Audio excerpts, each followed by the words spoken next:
নমস্কাৰ আজি দেশৰ লগতে ভাৰতৰ বিভিন্ন প্ৰান্তৰ পৰা কেইবাটাও গুৰুত্বপূৰ্ণ খবৰ যুগুত কৰা হৈছে তাৰে ভিতৰত প্ৰথমটো খবৰেই হৈছে এটা বহুতেই বেছি গুৰুত্বপূৰ্ণ খবৰ প্ৰায় 40 কিলোমিটাৰ গতিবেগত আহি আছে প্ৰচণ্ড ধুমুহা বৰষুণ ইতিমধ্যে বতৰক লৈ ৰাজ্যৰ কেইবাখনো জিলাত জাৰি কৰা হৈছে য়েলো এলাৰ্ট আৰু এই সন্দৰ্ভত সবিশেষ তথ্য জনাবলৈ চেষ্টা কৰিম ফুল স্ক্ৰীনৰ জৰিয়তে পুনৰ জনাইছো হঠাৎ ৰাজ্যত আহি গ'ল এতিয়া ধাৰাসাৰ বৰষুণ আগন্তুক 15 মাৰ্চ পৰ্যন্ত অসম আৰু উত্তৰ পূৰ্বত হ'ব ধাৰাসাৰ বৰষুণ প্ৰতি ঘণ্টাত প্ৰায় 40 কিলোমিটাৰ গতিবেগত আহি গ'ল প্ৰচণ্ড ধুমুহা বৰষুণ আৰু সকলোকে এতিয়া সতৰ্কতা অৱলম্বন কৰাৰ আহ্বান প্ৰদান কৰিছে বতৰ বিজ্ঞান কেন্দ্ৰই লগতে ৰাজ্যৰ বহুকেইটা প্ৰান্ততেই ইতিমধ্যে হৈ পৰিছে অন্ধকাৰময় পৰিৱেশ ৰাজ্যৰ বিভিন্ন ঠায়ে ঠায়ে হৈছে ইতিমধ্যে ধূলিৰ ধুমুহা লগতে অসমৰ উপৰিও উত্তৰ পূৰ্বতো হ'ব ধুমুহা গাজনিৰে বৰষুণ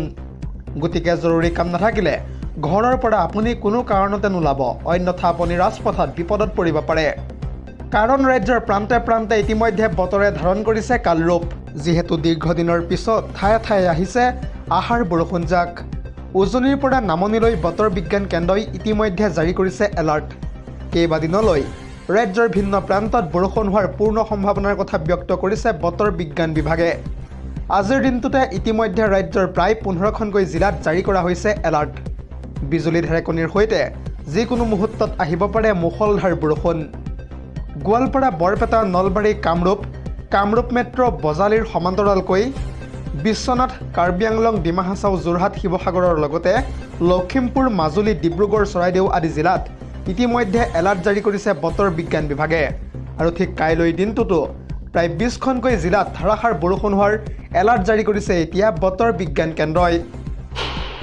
পৰৱৰ্তী খবৰটো হৈছে ৰাজনৈতিক প্ৰেক্ষাপটৰ এটা গুৰুত্বপূৰ্ণ খবৰ কিয়নো আহি থকা 17 মাৰ্চত প্ৰকাশ পাব বিজেপিৰ প্ৰথমখন প্ৰাৰ্থীৰ তালিকা ইতিমধ্যে এই সন্দৰ্ভত বৃহৎ ঘোষণা কৰিছে ৰাজ্যিক বিজেপিৰ সভাপতি দিলীপ শইকীয়াই এতিয়া প্ৰশ্ন হয় কোনে কোনে পাব টিকট বিজেপিৰ পৰা এই সন্দৰ্ভত সবিশেষ তথ্য চাওঁ আহক পুনৰ জনাইছো আহি থকা 17 মাৰ্চত প্ৰকাশ পাব বিজেপিৰ প্ৰথমখন প্ৰাৰ্থীৰ তালিকা একেখন লিষ্টতে প্ৰকাশ পাব প্ৰাৰ্থীসকলৰ নাম জানিব পৰা মতে আটাইকেইটা সমষ্টিৰ বাবে একেখন লিষ্টতে প্ৰকাশ পাব প্ৰাৰ্থীৰ নাম এতিয়া প্ৰশ্ন হয় কোনে কোনে এইবাৰ টিকট লাভ কৰিব বিজেপিৰ পৰা যিহেতু ইতিমধ্যে বিজেপিয়ে চলাইছে সমীক্ষা ভাল কাম কৰা প্ৰতিনিধিয়ে এইবাৰ লাভ কৰিব বিজেপিৰ পৰা টিকট বিজেপিত যোগদান দিয়া বিধায়ক তথা বসন্ত দাসক লৈ ইতিমধ্যে বৃহৎ মন্তব্য কৰিছে ৰাজ্যিক বিজেপিৰ সভাপতিগৰাকীয়ে মুঠতে যেনেকৈ হওক এইবাৰ সাধাৰণ কৰ্মীক নিৰাশ নকৰাকৈ দলে প্ৰদান কৰিব প্ৰাৰ্থিত্ব এটা জৰুৰী খবৰ জনাই আছো এই মুহূৰ্তত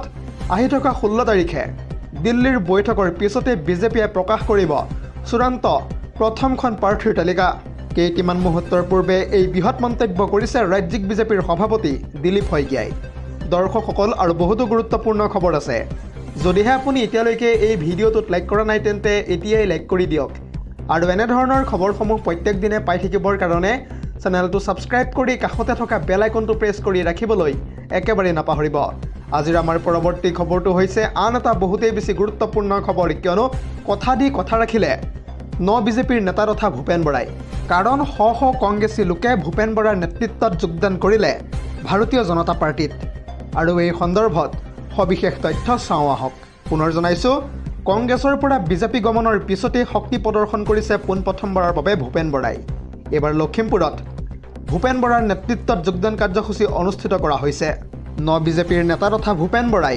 যোৱা বুধবাৰে শক্তি দেখুৱালে এইবাৰ লখিমপুৰত প্ৰায় 600গৰাকী নেতাকৰ্মীক লগত লৈ বিজেপিত যোগদান কৰোৱালে এইবাৰ বিজেপিৰ নেতা তথা ভূপেন বৰাই পুনৰবাৰ অৰ্থাৎ দ্বিতীয়বাৰৰ বাবে আনুষ্ঠানিকভাৱে বিজেপিত যোগদান কৰিলে ভূপেন বৰাই বিহপুৰীয়া সমষ্টিৰ আৰু অসংখ্য কংগ্ৰেছী নেতাকৰ্মীয়ে যোগদান কৰিব পৰৱৰ্তী সময়ত বিজেপি দলত গেৰুৱা বসন পিন্ধি জিলা বিজেপিৰ কাৰ্যালয়ত পুনৰ কৰিব যোগদান বিজেপি দলটো সমগ্ৰ অসমত প্ৰায় অপ্ৰতিৰোধ্য হৈ পৰিছে বৰ্তমান সময়ত যোগদান সভাত কংগ্ৰেছক তীব্ৰভাৱে সমালোচনা কৰিছে এনেদৰে এতিয়া ভূপেন বৰাই এটা জৰুৰী খবৰ জনাই আছো এই মুহূৰ্তত আৰু সেই যোগদান কাৰ্যসূচীত উপস্থিত থাকে মন্ত্ৰী তথা ৰণোজ পেগু আৰু বিধায়ক মানৱ ডেকা লখিমপুৰ জিলাৰ বিজেপিৰ কাৰ্যালয়ত প্ৰায় 600গৰাকী নেতাকৰ্মীয়ে যোগদান কৰিলে এইবাৰ ভাৰতীয় জনতা পাৰ্টিত কেৱল ইমানেই নহয় ভূপেন বৰাই ইয়াৰ উপৰিও কয় যে কংগ্ৰেছ দলটোত এতিয়া দম্ভ আৰু অহংকাৰেৰে নেতৃত্ব লৈ আছে।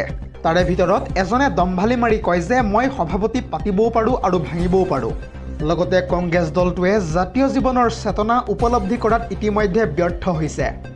আহি থকা 20 মাৰ্চৰ আশে-পাশে বিহপুৰীয়া সমষ্টিত কংগ্ৰেছ দলত মাত্ৰ কিছু সংখ্যক মানুহহে থাকিব। কংগ্ৰেছৰ পৰা বিজেপি গমনৰ পিছতে শক্তি প্ৰদৰ্শন কৰিছে লখিমপুৰত এনেদৰে বিজেপিৰ নেতা তথা ভূপেন বৰাই।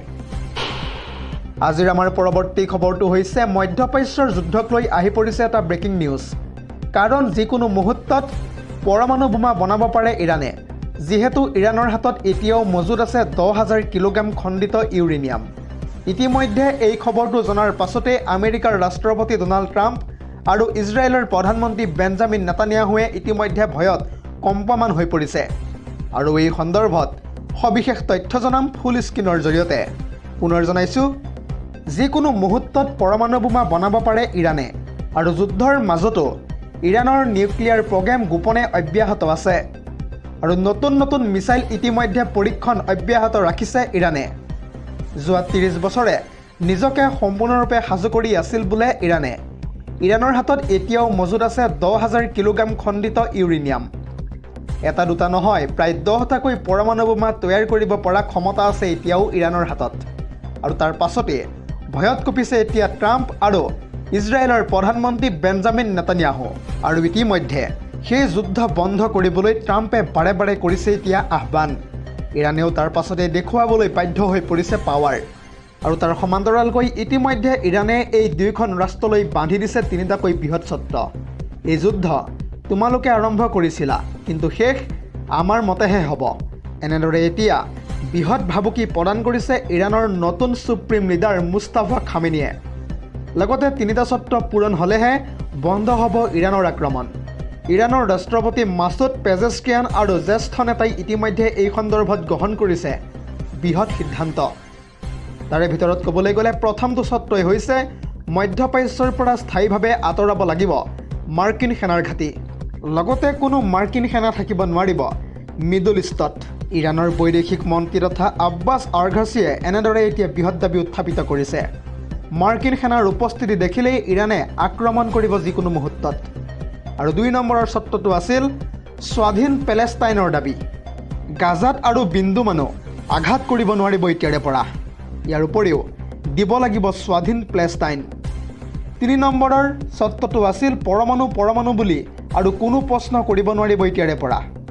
আঁতৰাব লাগিব সামৰিক বাধা। লগতে সামৰিক শক্তি বৃদ্ধি কৰাটো হৈছে যিহেতু আমাৰ দেশৰ অধিকাৰ, ইয়াত কোনো হস্তক্ষেপ সহ্য কৰা নহ'ব। এই চৰ্তসমূহ শুনি এতিয়া খঙত অগ্নিশৰ্মা হৈ পৰিছে ডোনাল্ড ট্ৰাম্প। আৰু তাৰ সমান্তৰালকৈ ইতিমধ্যে নিৰুপায় হৈ পৰিছে মাৰ্কিন ৰাষ্ট্ৰপতি ডোনাল্ড ট্ৰাম্প আৰু ইজৰাইলৰ প্ৰধানমন্ত্ৰী বেঞ্জামিন নেতানিয়াহু। যিহেতু বৰ্তমান সময়ত ইজৰাইলত ইৰাণে ক্লাষ্টাৰ মিছাইলৰ বৰষুণ নিক্ষেপ কৰিছে। ইয়াৰ উপৰিও হৰমুজত ধ্বংস কৰা হৈছে 2খনকৈ আমেৰিকান আৰু ব্ৰিটিছ জাহাজ। এটা জৰুৰী খবৰ জনাই আছোঁ এই মুহূৰ্তত। ইয়াৰ উপৰিও ষ্টেট অফ হৰমুজত ৰেড লাইন পশ্চিমীয়া শক্তিৰ বাবে নহয়। লগতে আমেৰিকাৰ জাহাজ দেখা মাত্ৰকে মিছাইল নিক্ষেপৰ ভাবুকি ইতিমধ্যে মুকলিভাৱে প্ৰদান কৰিছে ইৰাণৰ ফালৰ পৰা। আৰু ইৰাণৰ হাতত প্ৰায় 10,000 কিলোগ্ৰাম খণ্ডিত ইউৰেনিয়াম আছে বৰ্তমান সময়ত। অৰ্থাৎ উচ্চমানৰ ইউৰেনিয়াম আছে 460 কিলোগ্ৰাম ইৰাণৰ হাতত। ইৰাণে 60% প্ৰায় ইউৰেনিয়াম সমৃদ্ধ কৰিছে। হয়তো মাত্ৰ 1 পৰা 2 সপ্তাহৰ ভিতৰত 90% সমৃদ্ধ কৰিব পৰা যাব এই ইউৰেনিয়াম। ইৰাণে তাত্ত্বিকভাৱে 5 পৰা 10টাতকৈ অধিক পাৰমাণৱিক বোমা তৈয়াৰ কৰিব পাৰে আগন্তুক দিনত। আৰু 60% সমৃদ্ধ ইউৰেনিয়ামক লৈ এই দাবী উত্থাপিত কৰিছে ইৰাণৰ বিশেষজ্ঞসকলে। News desk report, ZD news.